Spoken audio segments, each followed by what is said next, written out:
Bom dia, queridos irmãos. Mais uma vez, aqui na frente, prestes a ouvir um pouco a palavra do Senhor. Como sempre, eu tiro a máscara, respeitando o distanciamento social, para poder comunicar melhor para vocês. Eu sou grato ao Senhor pelo privilégio, pela alegria que me concede de estar aqui, para falar de um assunto que eu considero pertinente e de muito interesse para todos nós. Bem-vindos, os amados amigos, irmãos que estão nos acompanhando através do nosso Facebook da igreja. Vocês sempre são bem-vindos aqui. E a nossa igreja está aberta em duas portas: a porta da frente, a porta do culto presencial, e a porta também online, para você se deliciar na palavra e na adoração, sem esquecer de que participar dos cultos presenciais é muito importante.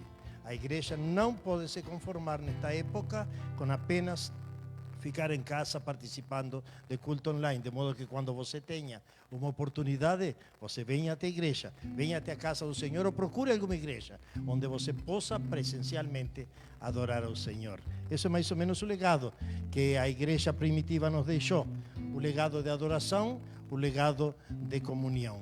Eu queria falar para vocês, queridos irmãos, de um assunto que não quero perder a chance, eu não sei quanto tempo mais eu vou ter de estar aqui na frente com vocês.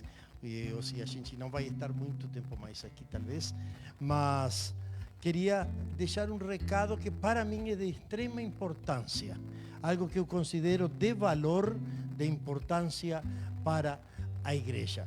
Eu tenho uma mensagem que não sei se é um estudo, ou não sei se é um desafio, mas é uma reflexão do coração. Nós vivemos numa época um pouco difícil de entender o perfil do Evangelho. Eu queria falar para vocês do assunto do avivamento. O assunto do avivamento.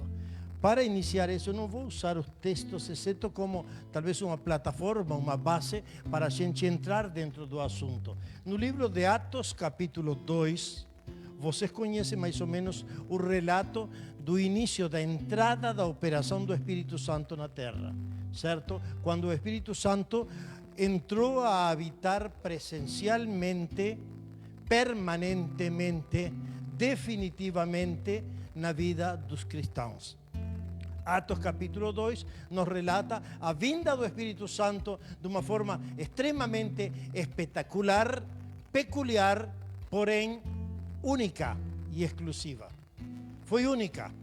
Foi a inauguração, por isso aconteceu no dia de Pentecostes, como dizendo, esta é o dia especial da inauguração, da festa, da celebração, da entrada da presença de Deus, definitiva e permanentemente na terra, a partir da ausência física do nosso Senhor.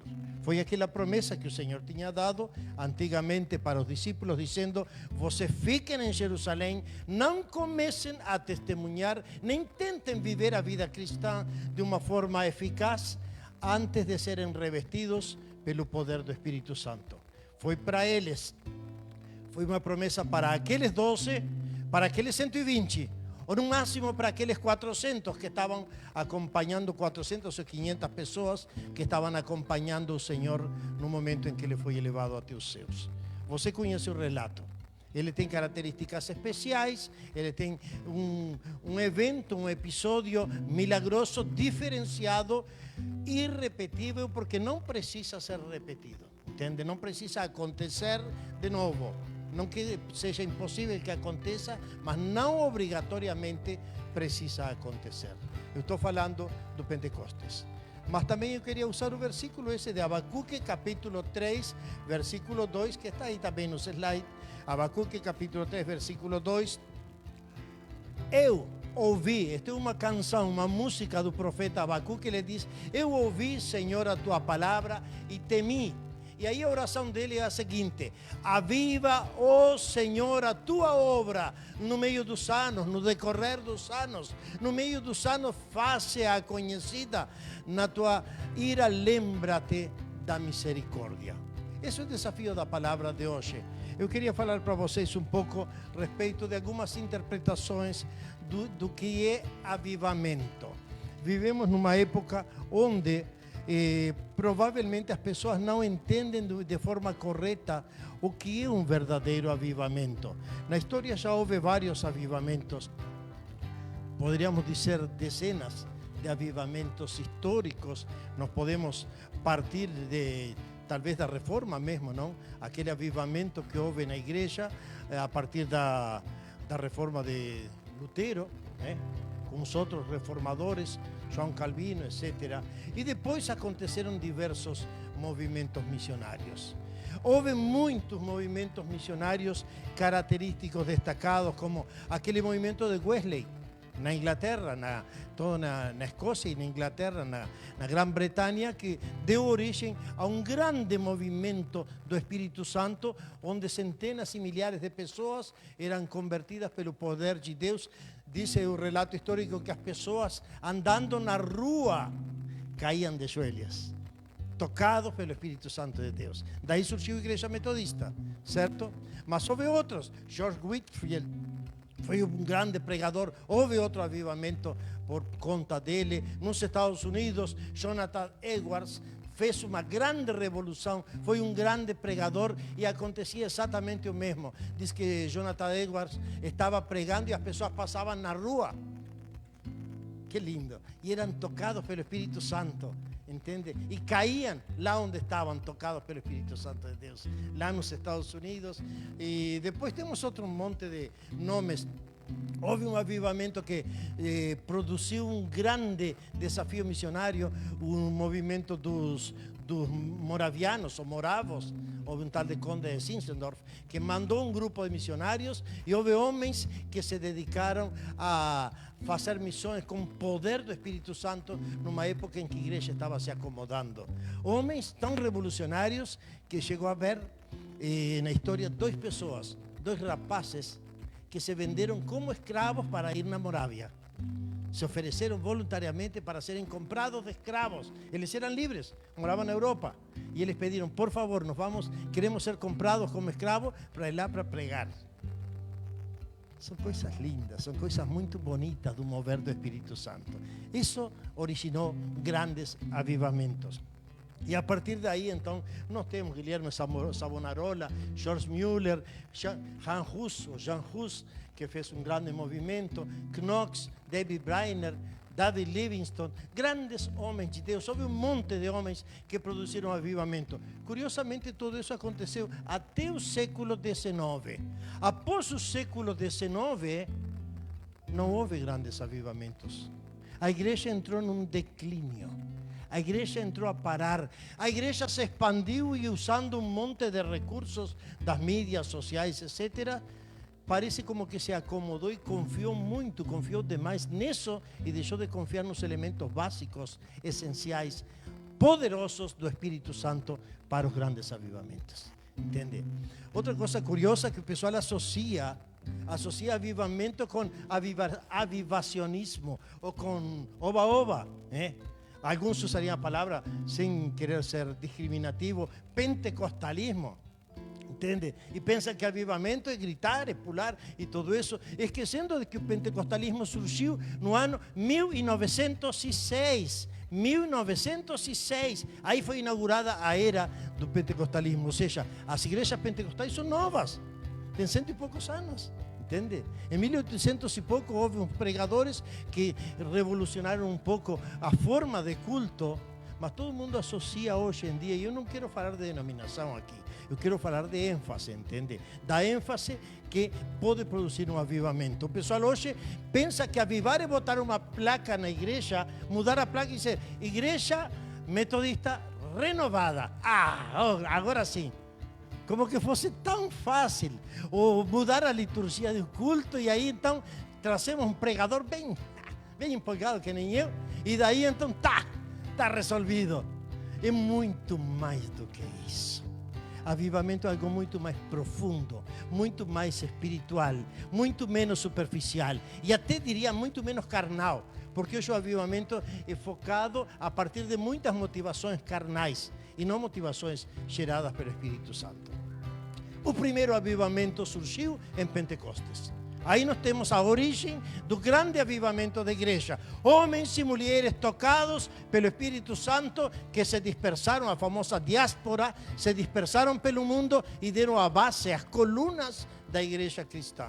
Aí então partimos. Mas muito bem, eu vou sair daqui e vou começar com meu esposo, porque tenho muito para dizer para vocês. Apenas para que a gente lembre. Tem um slide aí, pastor, que diz: avivamento não é...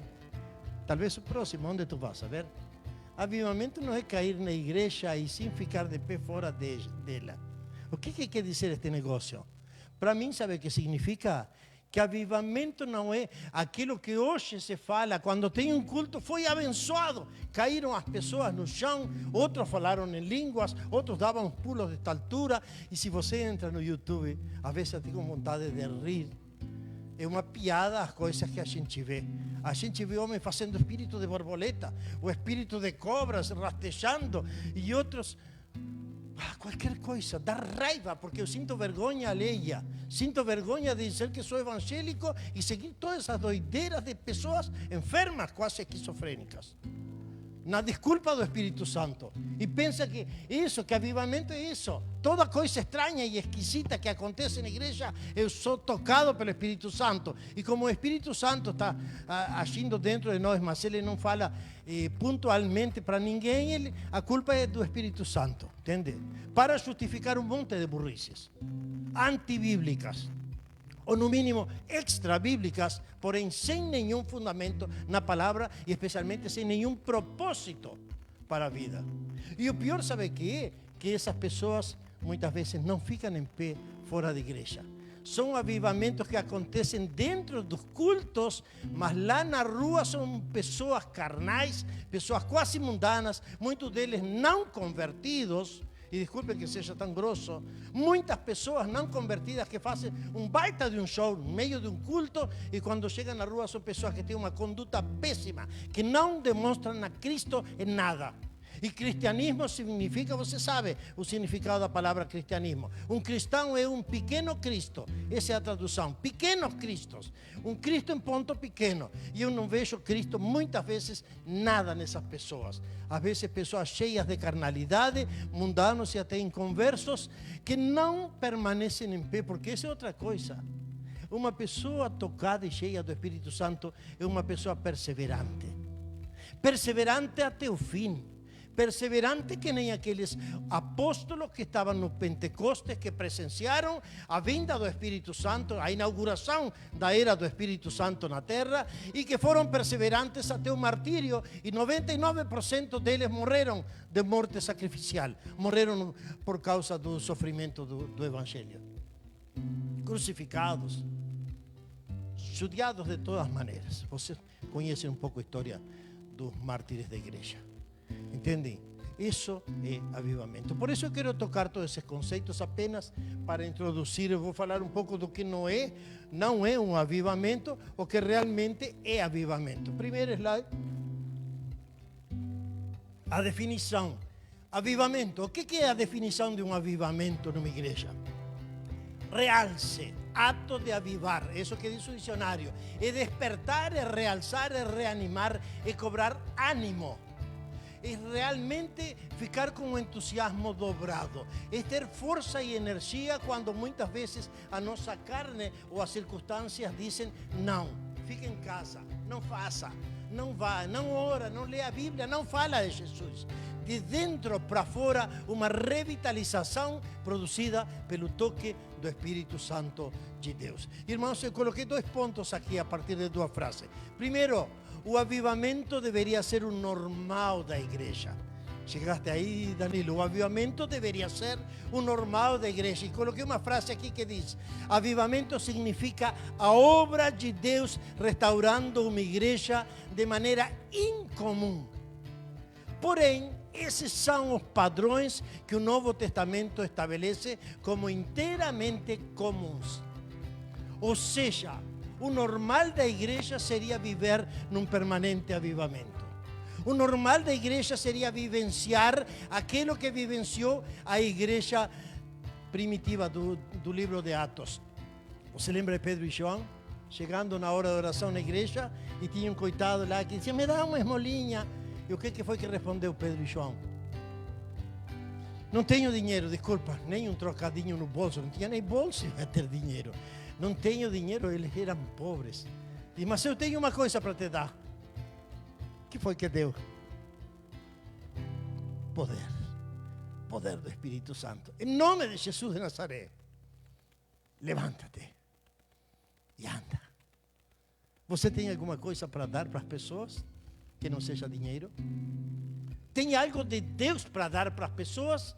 Isso seria o normal da igreja. Os padrões que o Novo Testamento estabelece como comuns.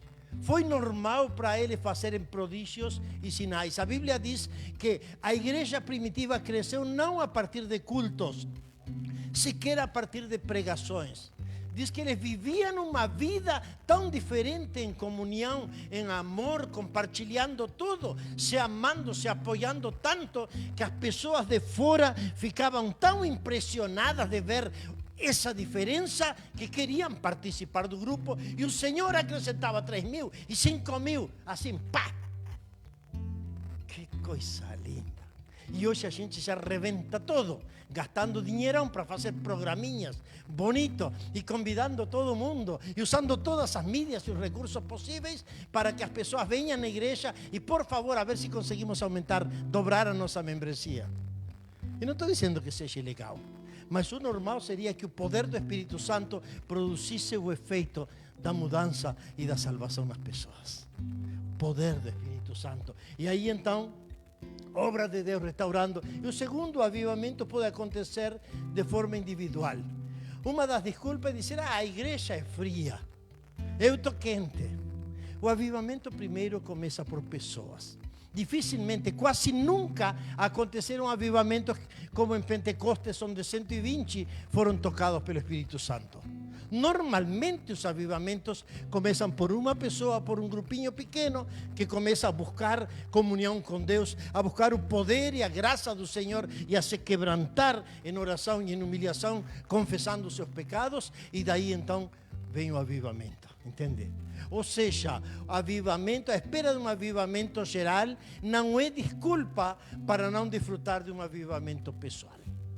Se você sente que a sua igreja não é uma igreja avivada, em vez de lutar para mudar o nome da igreja, colocar o nome de igreja avivada, metodista avivada do século XXI, bote no seu coração o desafio de se avivar individualmente e se sente na igreja cheio do poder do Espírito Santo, que daqui a pouco você vai estar rodeado de um monte de irmãos pedindo, vamos orar juntos, vão buscar vocês, vão clamar a Deus buscando a presença do Senhor. Muito bem, vamos avançar o slide. O que não é avivamento? O que não é realmente avivamento? E aí vamos para Atos capítulo 2. Vamos para Atos capítulo 2. O que não é o avivamento? O que é aquilo que muitas vezes compramos como avivamento, mas não é verdade? Não é a contemporaneidade dos eventos do passado. O que quero dizer com isso? Avivamento não é tentar repetir o que aconteceu no dia de Pentecostes no livro de Atos. Não é tentar de repetir o que aconteceu lá na Inglaterra com John Wesley. Não é tentar repetir o que aconteceram em outros pontos do mundo com outras igrejas. Não é tentar acompanhar ou imitar alguma coisa que eles fizeram para ver se acontece conosco. Não é, não. O passado é o passado. Cada avivamento é individual, é peculiar, é particular. Em cada lugar aconteceu de uma forma diferente. O único que houve em comum foi a atitude dos corações das pessoas. Tá? Não tente imitar, porque vivemos numa época de muita imitação. Parece que as pessoas vivem buscando nas mídias. E até tem crentes que vivem pesquisando, e onde tem fogo, lá vou eu. E daqui a pouco, 6 meses depois, mudou de igreja, porque lá é a igreja onde tem fogo. E daqui a pouco desanimou, brigou com a galera, ou percebeu que o pastor não é tão perfeito quanto queria. E então eu vou para aquela outra, porque lá diz que está havendo milagres, ou estão tendo curas, ou estão falando em muitíssimas línguas que ninguém entende. E então vamos para lá. Eu digo, quanto é de importante isso? Não precisa mesmo correr atrás disso. Segundo já botou o pastor, não é a liturgia aberta ou fechada de um culto. O pessoal associa diretamente avivamento com forma de culto. Por isso, então, que botam essas placas no nome de igreja. Igreja do fogo que cai do céu. Shekinah de Deus ardendo aqui. E tudo que quiser, tão bonitinho. Só que a gente chega dentro e encontra o mesmo balaio de crentes carnais, igual de que naquela igreja fria. E deixa lembrar para vocês, irmãos. Você não sabe, mas já digo, os movimentos avivalistas, vou usar a expressão pentecostal ou carismático, use o nome que você quiser, são eventos novos do último século. Todos os grandes avivamentos, desde Lutero ou antes, todos foram conservadores. Entende? A gente pensava, tem que pular para ser avivamento. Não, ao contrário, eram pessoas extremamente conservadoras, muitos deles teólogos profundos, muito ligados inclusive às tradições da igreja católica daquela época, super conservadores, frios, porque não tem nada a ver com a temperatura ambiente. O avivamento vem de adentro, não vem de fora. O avivamento vem de dentro, sublinhe isso no seu coração. É de adentro, não é de fora. Não é o ambiente que vai produzir. Por isso não tem nada a ver com liturgia. Pode ser um culto super quadrado e caretão e o poder de Deus tocar e fazer um enorme avivar. Como pode ser um culto cheio de manifestações e de carisma e também o Espírito Santo agir, ou não? Que é um exemplo bíblico. Paulo levantou um monte de igrejas. Igrejas, igrejinhas, igrejonas. Uma das igrejonas poderosas e ricas, e cheias de dons espirituais, e cheias de profetas, e cheias de línguas, e de não sei quanto, de não sei quê, era a igreja mais carnal que aparece no Novo Testamento. E era a igreja que deu mais trabalho para o apóstolo. E era a única igreja que questionou: você quem é? Você é apenas um apostolinho? Porque você não andava com Jesus. Você lembra qual era?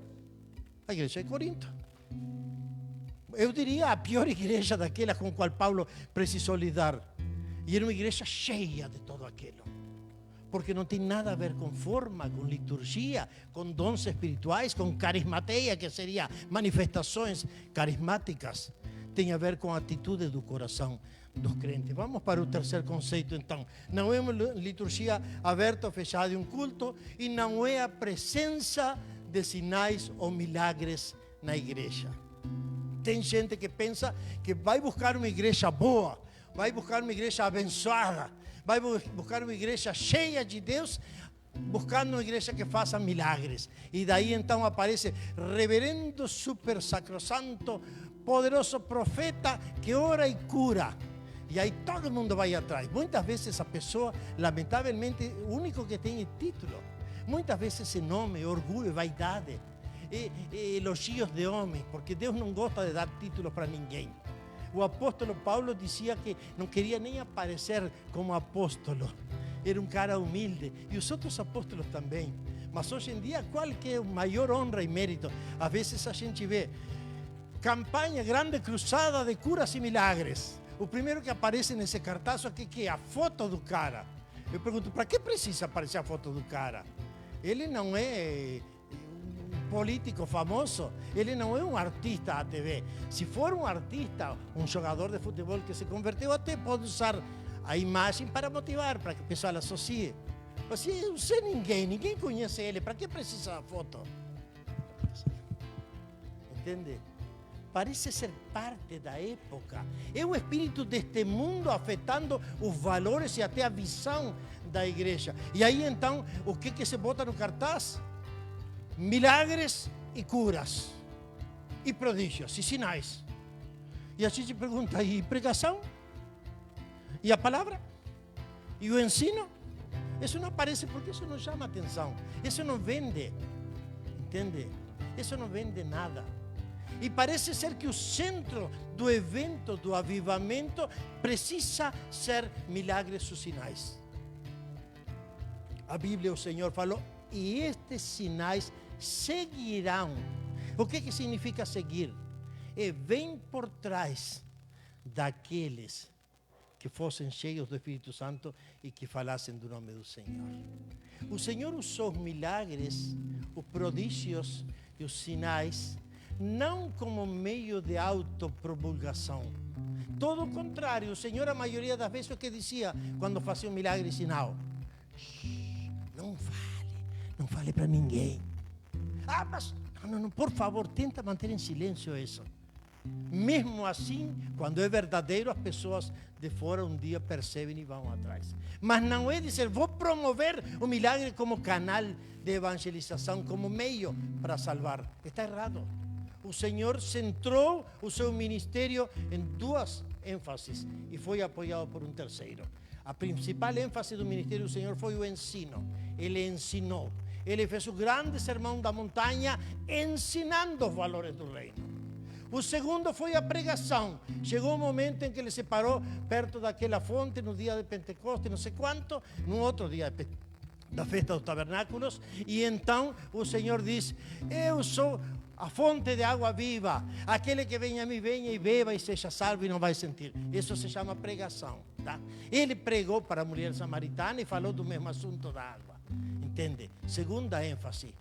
E depois, para completar, mas especialmente não para evangelizar, mas para ajudar as pessoas, diz a Bíblia que ele sentiu misericórdia e ficou até noite adentro, curando e libertando. Vocês lembram?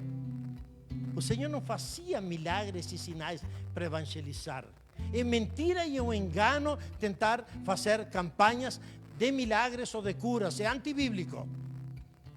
Podemos fazer campanhas de pregação e de ensino e então, na hora dessa pregação e ensino, orar pelas necessidades das pessoas e o Senhor vai curar e vai fazer milagre. Amém? Assim seríamos bíblicos. Mas ninguém questiona. Por quê? Porque se questiona, a gente é encurralado pelo ambiente e sente: este carnal, este conservador, este metodista. Tudo bem, qual é o problema? Se o metodista tem muito mais anos do que os renovados atuais. Mas este é Batista, mas o Batista tem 500 anos. Mas este, sei lá o que note, que morreram todos sacrificados na França pelo Evangelho. Que importa quem somos nós, qual a origem de onde somos? O importante é que a gente mantenha a pureza do Evangelho. Entendem que o Evangelho tem se diluído por certas coisas? Não é um milagre que produz o avivamento, mas o avivamento que produz o milagre. Pesa a presença de Deus na sua vida e aí então o Senhor vai avivar a sua vida e o Senhor começará a usar vocês para mostrar a sua mão de poder. O segundo conceito, o milagre não é o propósito do avivamento. O pessoal pensa: vamos avivar para ter poder, porque quando sejamos avivados e quando todo mundo esteja avivado, vamos conseguir fazer milagres. Não. Os apóstolos saíram, os discípulos saíram uma vez e pregaram e voltaram entusiasmados porque faziam milagres, e diz que parecia ver os demônios caindo do céu. Lembra que voltaram contando? Senhor, foi fogo. Pá! A gente se deu muito bem no nosso ministério. E o Senhor diz: sim, eu percebi, sim. Eu via os demônios caindo lá do céu como raio. Sim, Senhor, mas não deu muita bola. E diz: mas vocês precisam se alegrar, não por esses milagrinhos. Sabem por que vocês precisam se alegrar? Porque vossos nomes estão escritos no livro da vida. Entende o que está falando? O milagre, as manifestações são apenas consequências, mas não são o propósito. O que realmente importa é o que está operando Deus na sua vida, como uma vida quebrantada e dedicada aos valores do reino. E terceiro conceito, junto com isso, o avivamento é o propósito e o milagre é apenas a consequência do avivamento. Quando a gente vive na presença do Senhor, quando a gente vive quebrantado diante do Senhor, então a gente vai poder descobrir realmente como acontece o avivamento. O avivamento vai brotar de dentro e a gente vai poder sair fazendo diversos milagres, não necessariamente aqueles milagres que aconteciam naquela época. Naquela época não tinha como curar a lepra, entende? Não existia cura e a pessoa socialmente era marginalizada.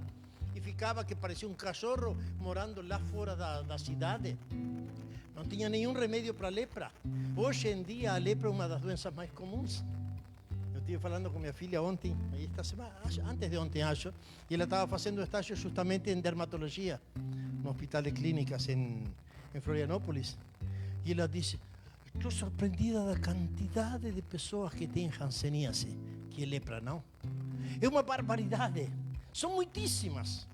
Diz, tem lepras contagiosas e tem lepras que não são contagiosas e tem estágio, blá, blá, blá. E ela me falou um pouquinho dessa parte técnica. Diz, mas são muitos. Mas não é mais do que uma doencinha hoje em dia. Naquela época era o fim do mundo, vocês sabem. Por que o Senhor curou tantos leprosos? Será que porque tinha poder e agora a gente não pode curar? Não tem monte de leprosos, só que há outros recursos. Entende? O que eu estou querendo dizer é que o Senhor não precisa fazer certos milagres. Até que pode, mas o Senhor estabeleceu o avanço da ciência como a sabedoria na cabeça dos homens, dos cientistas, dos médicos, para nos dar os recursos. E as pessoas naquela época não tinham, e o Senhor sentia pena, misericórdia por eles, e ele curava e fazia esses milagres, para poder dar novas oportunidades às pessoas. Entende? O que eu estou dizendo é isto: o propósito não é o milagre. O milagre é apenas uma consequência de um coração avivado. Muito bem, eu vou seguir avançando aqui. Deixa eu ver aqui meu esboço de novo. O que temos no próximo ponto, Danilo? O avivamento não é uma invenção terrena, é uma criação celestial. Não é uma invenção terrena. Tem muita gente tentando inventar, descobrir fórmulas mágicas ou secretas para dar um avivamento às igrejas. Tem pastores que vivem desvelados, perdendo sono, para ver se conseguem que alguma coisa diferente aconteça na sua igreja. O verdadeiro espírito do avivamento está fora do controle do organizador e do propagandista. Então vou sublinhar o conceito organizador e propagandista, porque hoje é uma época de muita manipulação de gente. Muita manipulação. As mídias manipulam a sociedade. Vocês estão vendo a briga que está vendo por causa da manipulação. Eu vou tentar abrir aqui. Da manipulação das mídias com a sociedade, com a política. E aí vamos avançando. Existe por todo lado, diversa tentativa de manipulação, e na igreja não é diferente. Entende? Tem muito pregador tentando manipular pessoas para ganhar fama, para erigir-se com poder sobre eles e controlar a vida deles, para ganhar dinheiro, etc, etc. Motivações carnais. Entende? Por isso que eu queria destacar esse conceito. Agora, vamos avançar. O que não é avivamento? Vou avançar um pouquinho. O que não é avivamento? Abacuque 3:2 diz, o versículo que a gente leu: por favor, aviva a tua obra no meio dos tempos. O que realmente é o que precisamos? Avivamento, meus irmãos, é quando a igreja não somente fala, mas quando faz as obras do Espírito Santo. Eu sublinhei aí, fala e faz, certo? Fala e faz. O avivamento não admite imitações, improvisação, usurpação nem pressa. Hoje todo mundo fala de avivamento. Hoje as pessoas andam buscando cada vez mais uma igreja que seja adequada à nossa altura espiritual. E eu pergunto, qual é a tua estatura, a tua altura espiritual? Eu já vi muitos crentes que as igrejas onde eles frequentavam ficaram pequenas para eles. Você já conhece algum? E saíram de igreja e buscaram outra igreja maior. Não maior em tamanho, às vezes menor de tamanho, mas uma igreja mais espiritual. Quais são as medidas da espiritualidade de uma igreja? A medida da espiritualidade de uma igreja é a medida da espiritualidade de cada um de nós. Porque a igreja não é um templo nem um nome. A igreja é nós. Eu sou a igreja. Qual é a medida da espiritualidade da minha igreja? É a medida da minha espiritualidade. Porque eu faço parte dessa estrutura. E então, irmão, lamentavelmente, quando a gente, além de falar do Espírito Santo e de milagres e de coisas, quando a gente faz vive na obra do Espírito Santo. E quando falo de viver na obra do Espírito Santo, no agir do Espírito Santo, eu falo, meus irmãos, não somente isso de andar nessa ladainha, de coisas, de milagres, de curas, de sinais, de aquilo que eu fiz, sempre com um artículo eu na frente, eu confesso, eu profetizo, tira esse eu daí, tira esse eu daí. Sabe o que é fazer as obras do Espírito Santo? É necessário que eu diminua. Falou João Batista, lembra? Um homem pleno do Espírito Santo. Que eu diminua e que ele cresça. E vieram os discípulos de João Batista. Apareceu outro cara aí, aquele que tu batizou. E ele está convidando para a gente ir com ele, porque parece que tu indicou que ele é o Cordeiro de Deus. Para onde vamos? Com quem vamos? O que falou João Batista? Vão com ele, vão com ele. A ver se tem alguém dizendo vão com ele. Vão? Deixa a minha igreja, vai lá então, se tu acha algo melhor. Parece que a gente tem um mundinho e luta por conquistar. E fala muito, mas faz pouco. Então, vamos avançar um pouquinho. O avivamento é uma obra livre que acontece quando e com quem Deus escolhe. Acontece quando e com as pessoas que Deus escolhe. João capítulo 3, versículo 8, fala Jesus para Nicodemos: o vento sopra de onde ele quer. Não existem padrões para um avivamento, nem para um avivamento individual, nem para um avivamento coletivo. É uma obra livre do Espírito Santo. Ele acontece da forma de Deus, onde Deus quer que aconteça. Entende?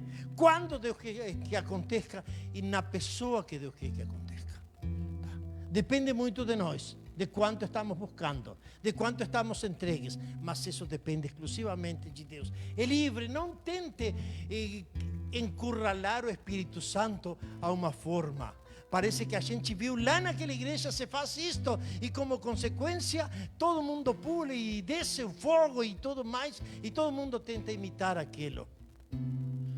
Essa doutrina, irmãos, por exemplo, do dom de línguas como batismo no Espírito Santo, é uma doutrina antibíblica, certo? É uma doutrina das Assembleias de Deus que surgiu depois, no início, vamos dizer, do século passado, tá? Uma doutrina interpretada por certo grupo de denominação, a gente não questiona porque é problema deles, que fundamenta a doutrina arminiana, etc., da salvação e tudo mais. E dentro dessas doutrinas, esse assunto do batismo do Espírito Santo com línguas é uma interpretação para dizer que se a pessoa não fala línguas, não tem o Espírito Santo.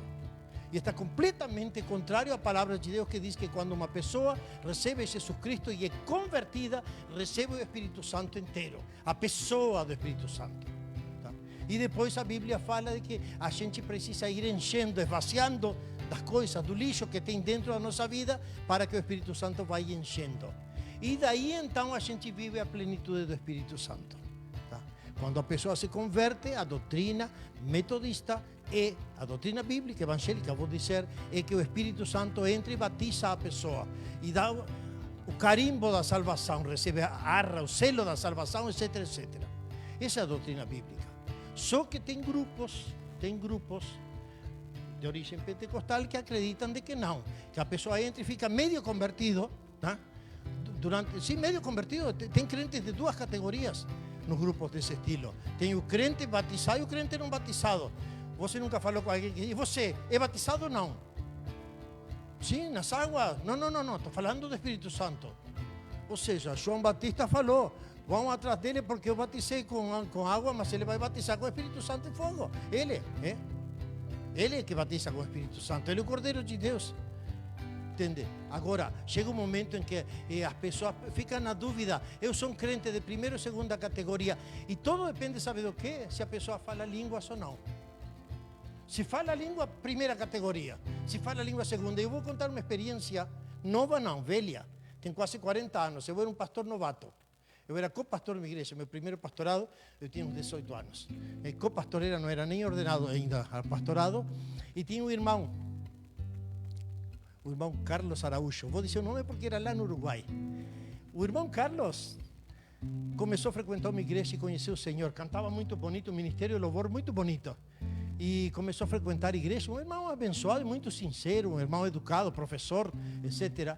Só que ele chegava nos cultos, ele era uma pessoa muito educada, iluminada, instruída, ele não gostava de imitação, ele era sincero. E todo mundo passava na hora da oração e todo mundo começava a orar e falava em línguas. E às vezes chamavam para frente e passava toda a igreja, como é costume em algumas igrejas, todo mundo aí na frente e todo mundo falando em línguas. E ele se sentia péssimo, porque ele sabia que era filho de Deus convertido. Ele tinha experimentado o toque de Deus, um cara mundano que tocava nas baladinhas por aí e recebeu o toque de Deus e Deus chamou ele e ele começou na igreja a cantar para Deus. Um irmão de Deus, só que não conseguia falar línguas. E o coitado do Carlos Diego, um dia sabe o que fez? Ele contou para mim, eu assino embaixo. Diz que um dia passou na frente, se ajoelhou aí, estava o pastor aqui orando para o pessoal em línguas. E ele gravou. Lembra da época do gravadorzinho de fita pequenininho? Gravou a oração, não sei. Gravou tudo bonitinho, a oração do pastor em línguas. Porque ele precisava e ele se sentia um carinha de segunda categoria, porque a igreja fazia sentir que ele não era ainda completo, ele faltava uma segunda coisa. E então, sabe o que fez? Foi para casa e decorou e aprendeu. Próximo culto estava batizado no Espírito Santo. Tudo bem. Passou alguns anos, estou falando de anos depois, ele acabou chegando na nossa igreja conservadora, normal. Ninguém pedia que falasse língua para ser homem de Deus, pedia que fosse consagrado, pedia que não fosse um carnal pecador, pedia que tivesse uma vida diferente dos mundanos. Isso sim pedia, para ser uma pessoa cheia do Espírito Santo. E daí ele encontrou de que ele estava errado, porque a doutrina não era nem culpa dele, era falta de conhecimento, irmãos. E eu não estou culpando ninguém, meus irmãos, nem criticando a ninguém. Eu estou falando que o ambiente e a ignorância da palavra leva a que as pessoas muitas vezes entram nesse conflito. Entende? Por isso, para dizer vivamente, uma obra livre acontece onde quer e da forma. Tem gente que vai falar línguas, eu creio que existe dom de línguas. Não vou pensar que eu sou tão incrédulo assim, eu creio. Só que a Bíblia diz, ordena, Paulo explica, quando fala língua tem que haver alguém que interprete, senão não fale nada. Porque se você está falando língua e ninguém interpreta, só se está exibindo. E se se está exibindo é porque é carnal. Era o que acontecia na igreja de Corinto, certo? Paulo diz, então não se exibam. Se tiver alguém que interprete, então vai ser uma palavra para a igreja. Eu nunca vi ninguém interpretando até agora. Eu tenho pouca caminhada, 50 e poucos anos, nada mais. Mas nos 50 e poucos anos na igreja, nunca encontrei alguém que se parasse e falasse língua e se levantasse o irmão ali e dissesse, o irmão falou isto e isto. Se se faz assim, está ótimo. Se não se faz assim, é carnal. Porque até você pode falar em língua no seu quarto, fala Paulo. Entende? Por exemplo, tudo isso tem a ver com o conceito de espiritualidade. Acontece que há uma pressão social dentro da igreja para que a espiritualidade seja um status. E os dons, inclusive as línguas, sejam status, para que a pessoa se sinta grande. Eu acho, a Bíblia ensina claramente que o maior deve ser quem? O menor. Você, eu sou faxineira de igreja, eu faço a limpeza da igreja, você é das maiores da igreja. Você é a faxineira, glória a Deus, que bênção. Mas eu sou o apóstolo, então você é o menor, porque a Bíblia inverte a escala e diz que o maior é o menor e o menor é o maior. Então você é o menor daqui. Paulo era o maior, na realidade, mas ele se apresentava como o menor, o pior dos pecadores. Entende? Entende que está todo mudado. Vamos avançar um pouquinho. Avivamento é uma obra soberana, sua ação não é limitada nem direcionada por ninguém. Uma obra soberana. Soberana significa de que ninguém pode limitar ou direcionar. Eu vou corrigir um pouco o que eu falei para dizer para vocês. Eu não estou em contra de nada nem de ninguém, nem de uma forma. Mas eu não sou ninguém para colocar o Espírito Santo dentro deste marco, deste quadro, desse marco e dizer, ele não pode fazer diferente, se faz diferente é do diabo. A mim já chegaram pessoas perguntando, quando as pessoas caem na igreja, é de Deus ou do diabo? Eu já ouvi até uma teologia meio furada que diziam, se cai para trás, é do diabo ou de Deus? Não sei. É do diabo. Se cai para frente, mas de onde você tirou isso? Não sei. Que me importa se cai para frente? Eu creio, eu já vi endemoniados, eu já experimentei endemoniados que caem quando a gente ora por eles. Caem se mexendo e espumando e mordendo e tentando pegar. Eu já experimentei isso no meu ministério. pelo diabo. Mas também eu já vi pessoas caírem num culto, irmãos convertidos, que eu creio que tinham o Espírito Santo. E se tem o Espírito Santo, não tem demônio, de acordo à Bíblia. Entende? A Bíblia deixa claro, uma pessoa com o Espírito Santo não pode ser possuída por um demônio. E caem, ele pode cair por dois motivos. Pode ser um toque, uma forma do Espírito Santo. E quem sou eu? Quem sou eu? É soberana. Quem sou eu para dizer de que forma vai agir? Se Deus quer que uma pessoa caia para abençoá-lo, mas eu não preciso botar nome de batismo, de unção, de fogo, de relâmpago. Não. Caiu na presença do Senhor. Deus sabe por quê. Mas para mim é importante, se a pessoa teve uma manifestação do Espírito Santo na sua vida, ver qual foi a mudança. Porque não adianta cair pecador e levantar pecador e seguir pecando. Aí está brincando comigo e com Deus. Eu já vi muito que antes de que o pastor se aproxime para orar, eles já vão fazendo assim. E já tem alguém segurando atrás para não se machucar. Eu já vi muito fazer. Tem muito showzinho, entende? O Espírito Santo é soberano, ele pode agir da forma que quiser. Mas você alguma vez já viu flamas de fogo na cabeça de alguém no meio do culto? Não. Ah, mas tem que ser como Pentecostes. Eu nunca vi num culto flamas de fogo na cabeça e aconteceu no livro de Atos. Aquele vento, diz que um vento que o barulho reuniu toda a cidade na volta daquela casa para ver o que estava acontecendo, porque não era tormenta. Eu nunca vi também. Pode ser uma tormenta, mas temos que separar o que foi. Mas Deus mandou manifestações diferentes. Ele faz como Ele quer. Deixa que o Espírito Santo faça da forma que queira na tua vida. Não deixa que ninguém questione, mas tenta analisar se realmente é algo sincero. Porque existe uma segunda tendência de cair. Qualquer psicólogo, psiquiatra faz uma festa com isso. Eles dizem que isso são manifestações psicológicas, são esquizofrenias, são autossugestão, são auto-hipnose. E existe um monte de coisas e vocês sabem que existe. Vocês sabem que existe. Vocês sabem que os mundanos mais pecadores se param lá na Globo, que é um canal que apresenta muita coisa do diabo mesmo, se param e fazem gato e sapato, pessoas que não são crentes, e têm manifestações, e caem e levantam, e chegam a levantar no chão. Mas a gente pergunta, é o Espírito de Deus? Não. Por isso eu digo, existe muita coisa que acontece também no poder da mente, na manipulação dos homens, autossugestão, etc. Por isso, irmãos, eu digo para você, você não caia nem deste lado, nem deste. Não caia na incredulidade de dizer não existe. Não caia no pecado de condenar ou de criticar o outro. Deixa ele. Ele é responsável diante de Deus. Seja bíblico. Se é algo que está contra da Bíblia, vai em contra e aponta. Se é algo que não aparece na Bíblia, fica de fora e deixa que Deus se encarregue disso. Tá? E se é algo que você sente que é de Deus na sua vida, não renuncia, não desiste disso por medo. Entende? Deixa que Deus tome conta e faça da forma que Ele queira na sua vida. Mas eu peço, pelo amor de Deus, que isso produza um resultado. A chave de qualquer manifestação espiritual numa vida é o resultado, é o propósito. Para que está acontecendo isso? Para quê? Porque diz que quando receberam o Espírito Santo, saíram fazendo milagres e sinais, transformados e transformando.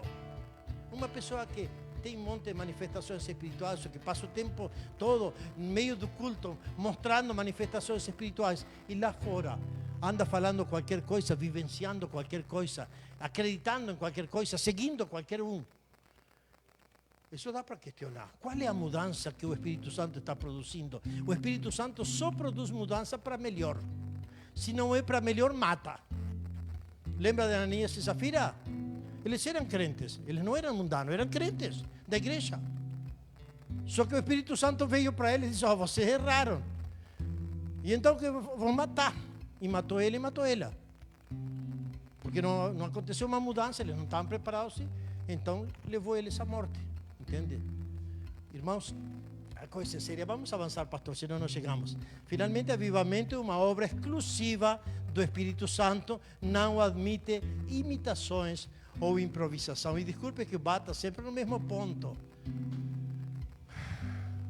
Quando eu era novo, já fui novo alguma vez, eu comecei a pregar muito cedo, comecei a pregar com 14 anos na igreja. E nesse ínterim, entre 14 e 17, quando eu fui para o seminário, eu tive a oportunidade de pregar na minha igreja. Um piá, um guri de 14 a 17, era um gurizão, antes de ir para o seminário.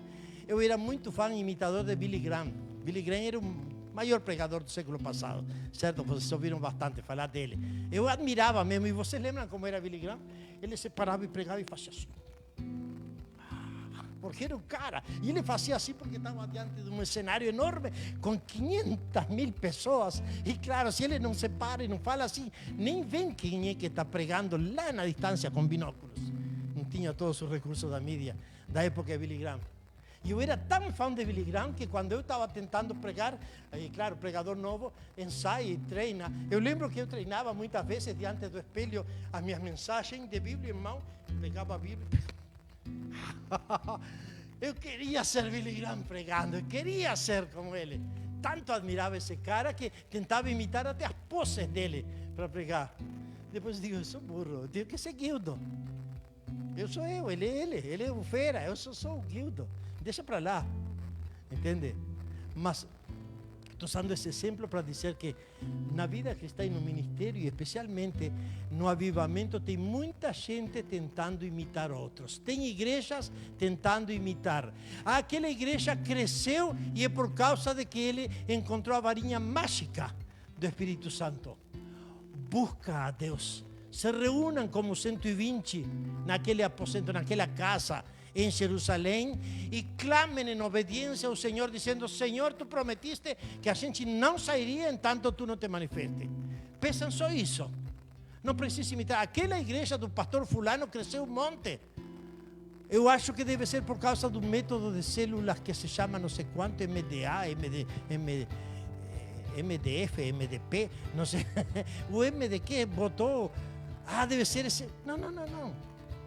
Não existe método. Ora e pede a direção do Espírito Santo. Aquilo que funciona numa igreja é péssimo para outra igreja. As próprias células que a gente valoriza, John Wesley teve células do início do Ministério de Igreja Cristã, precisam ser adaptados, e em um contexto funciona ótimo, em outro contexto não funciona nada. Busca de Deus a direção desse Senhor que é exclusivo do Espírito Santo. Pensa: Senhor, me dá a estratégia de trabalho. E para minha vida eu estou batalhando com essa debilidade, com esse pecado. Clama ao Senhor e pede: Senhor, me mostra de que forma vamos conseguir, me ajuda para conseguir a vitória. E daí vamos para frente. Entende? Isto não é uma pregação, isto é uma análise. Eu quero que vocês pensem nessas coisas para encontrar a chave, porque eu já vi muito crente frustrado. E o maior grupo de pessoas pseudo-cristãs que está crescendo hoje, sabe qual é? Vocês ouviram falar dos desigrejados? Ouviste, certo, Danilo? Os desigrejados. O grupo que mais está crescendo hoje em dia. Sabe quem são os desigrejados? Aqueles que se autodefinem como decepcionados da igreja, porque não encontraram a igreja apropriada para eles. E então foram para o mundo e viraram crente. Eu sou crente do meu jeito porque não tem igreja do meu tamanho. Viraram desigrejados.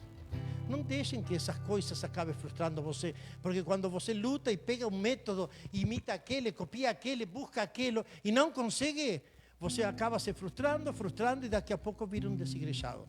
E fica em casa, e aí não é um desigrejado, é um desgarrado mesmo. É uma ovelha afastada mesmo. Não existe o tal desigrejado.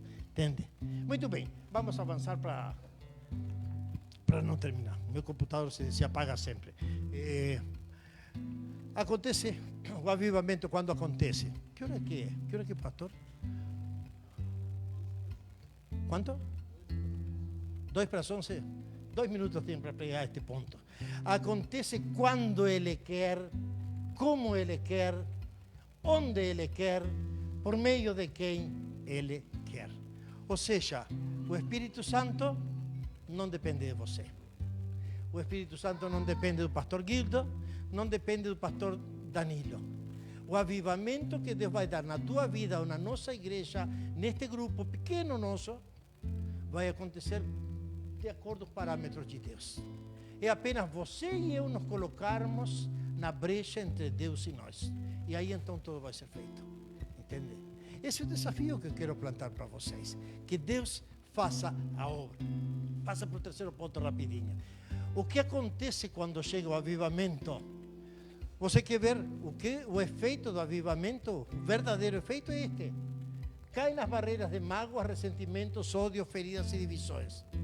Não adianta falar de uma igreja avivada ou de que Deus tem planos de crescimento e de avivamento para a minha igreja, mas todo mundo briga com todo mundo, ou aquelas igrejas que surgem de divisão. Vocês ouviram igrejas que surgem de divisão?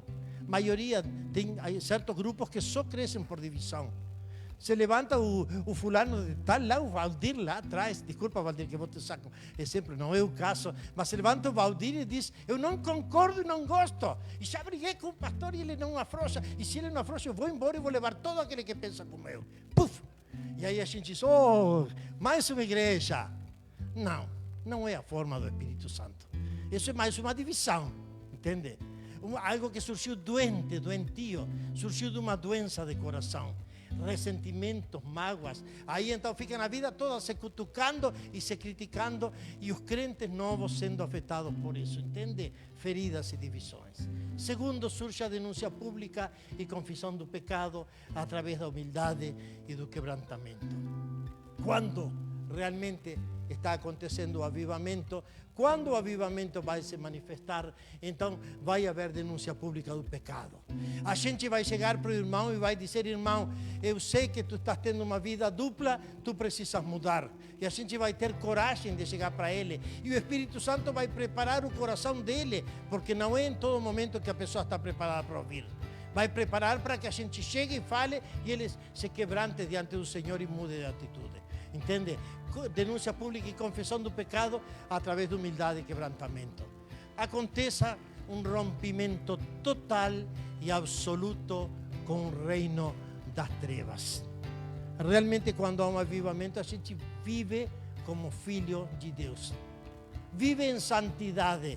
Eu não creio em crente carnal cheio do Espírito Santo. Você encontra na Bíblia crente carnal cheio do Espírito Santo? Ou é carnal, ou é cheio do Espírito Santo. Mas como pode? Na igreja é cheio do Espírito Santo. A gente vê e ele parece que é fogo. E lá na rua, e os colegas de trabalho, e o casamento, a mulher, os filhos, dizem que ele é um satanás. Como é que é? É um carnal, ele de crente não tem nada, as pessoas criticam ele. Então acontece um rompimento com o reino das trevas e as alianças são quebradas, deixando o crente livre. Ele começa a ser liberto das algemas do pecado para viver a vida de plenitude. E mais, quebra-se toda religiosidade e tradicionalismo. Aquelas coisas que a gente faz porque se faz, aquelas liturgias da nossa vida, dos nossos cultos, a gente faz porque na nossa igreja se faz, na nossa denominação se faz, porque eu aprendi na minha igreja velha que se fazia. A gente deixa lugar ao Espírito Santo e o Espírito Santo diz, vamos mudar isto, vamos fazer desta forma, e o Espírito Santo vai levando. Vamos inventar esta estratégia de trabalho porque o Espírito Santo vai guiando. Não estamos presos, amarrados a nada, nem a ninguém. Então, a igreja sai dentre as quatro paredes e vai para a rua onde o pecador está. Lá é o verdadeiro campo de batalha. Outro sinal de igreja cheia do Espírito Santo é uma igreja missionária. Se a igreja somente quer ficar aqui se aquecendo, aqui se aplaudindo, uns irmãos tentando aumentar outro, uma igreja que... Eu já vi igrejas grandes que crescem e não querem perder membros, e quando existe a chance de deslocar um grupo de pessoas para abrir uma nova igreja, não querem nem saber. Por quê? Porque eu vou perder número, eu vou perder receita. Não, fica aí. Alguém invente e comece do zero, mas aqui não vão tirar ninguém, entende? A igreja descobre que o verdadeiro campo de batalha é lá e começa a viver o evangelho lá e começa a pregar lá, em vez de passar se aquecendo uns aos outros, adentro da igreja vai para a rua para falar do evangelho de Deus. Todos esses, irmãos, são sinais do que realmente está havendo um avivamento. E então vamos para a conclusão. A conclusão minha é simples. O verdadeiro avivamento na igreja tem equilíbrio e moderação e se fundamenta na palavra de Deus. Pode ser muito bonitinho, mas não é bíblico. E se não é bíblico, estou fora. Pode ser muito entusiasmador e até pode dar resultado. É claro, tem muita estratégia de marketing, tem muito coaching, é que chamam, tentando usar e fazer crescer, no mundo funciona, na igreja não. Na igreja até pode funcionar por um tempo, mas não tem o poder do Espírito Santo. Doutrina sem piedade gera racionalismo. Piedade sem doutrina gera misticismo e fanatismo. Simplesmente, anotem bem isso na sua cabeça. Doutrina sem piedade. Eu conheço tão bem a doutrina, mas não vivo nada. Então, sabe o que? É algo que está aqui. O evangelho está aqui, mas não chega aqui. Entende? Por 30 centímetros entre a cabeça e o coração, a pessoa pode ir para o inferno. Entende a mensagem aqui, mas não aplica aqui, no coração. É racionalismo barato. Entende? Muita teologia e pouca vida. Agora, piedade. Eu creio, eu vivo, glória a Deus. Mas sem doutrina, pode virar misticismo, fanatismo. Daí surgiram todas as seitas. Pessoas sinceras, pessoas bem intencionadas, só que com pouco fundamento bíblico, que inventaram qualquer besteira, qualquer burrice e terminaram levando pessoas ao caos. Por quê? Porque isso vira misticismo e fanatismo. Você lembra da tragédia de Jim Jones, na Guiana francesa era? O cara reuniu 100 pessoas na praça e se envenenaram todos e morreram. Lembram? Há muitos anos atrás, talvez os irmãos mais velhos que nem eu lembram. O cara se apresentou como crente e ele pregava o evangelho e eram seguidores dele, ao ponto de que ele tinha tão pouco conhecimento que pensou que a melhor forma de ir para o encontro com Deus era se matar, encurtar o caminho. Por quê? Piedade ou intenções boas sem doutrina e fanatismo, misticismo. Precisamos de luz na cabeça e fogo no coração. Luz, inteligência, as coisas claras na nossa cabeça e fogo no coração. O equilíbrio do emocional, o equilíbrio do experimental, da experiência com o equilíbrio da palavra de Deus e da razão. Se você vai para um lado, para outro, pelos dois lados pode cair. Precisamos ficar no meio. Igreja avivada é aquela que produz frutos de vidas salvas do inferno e sabe viver em harmonia, uns cristãos com os outros, apesar da diferença. Que a igreja avivada não é aquela que parece culto bonitinho. Pode ser um culto chato, mas se tem pessoas sendo salvas, se tem pessoas tocadas por Deus e se vivem no amor e na comunhão, então glória a Deus, é uma igreja avivada. Vocês acham que a igreja, os cultos da igreja primitiva eram bonitinhos? Não tinha nem luz elétrica. Muitas vezes no primeiro século foram feitos em cavernas. Não podiam cantar porque senão eram mortos. Se cantavam, cantariam por sinais. Porque se faziam muito barulho, pegavam os romanos e matavam. Não tinha pregadores preparados, nem Bíblia. Não tinham Bíblia. Não, tinham apenas alguém que contava historinhas do que Jesus ensinou. Assim começou. Não era bonita, mas era uma igreja cheia de amor, de harmonia e com frutos de Deus. Então, uma observação geral de Charles Spurgeon, o príncipe dos pregadores. Em geral, jamais veremos muita melhoria em nossas igrejas enquanto a reunião de oração não ocupar o lugar mais elevado na estima dos crentes. Com isso eu resumo toda a minha mensagem. Sabe onde surge um avivamento? No joelho. Avivamento não surge num cursinho ditado na igreja, um cursinho de como avivar uma igreja.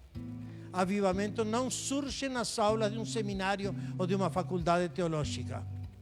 Avivamento não surge num culto onde todo mundo entra em êxtase repetindo uma frase, um mantra evangélico. Avivamento surge no joelho, na vida quebrantada, na vida de oração de cada um de nós. Único segredo. Busca a Deus individualmente na oração, aí vai começar o teu avivamento. E se outros se contagiam, aí vai começar o avivamento numa igreja. Único segredo.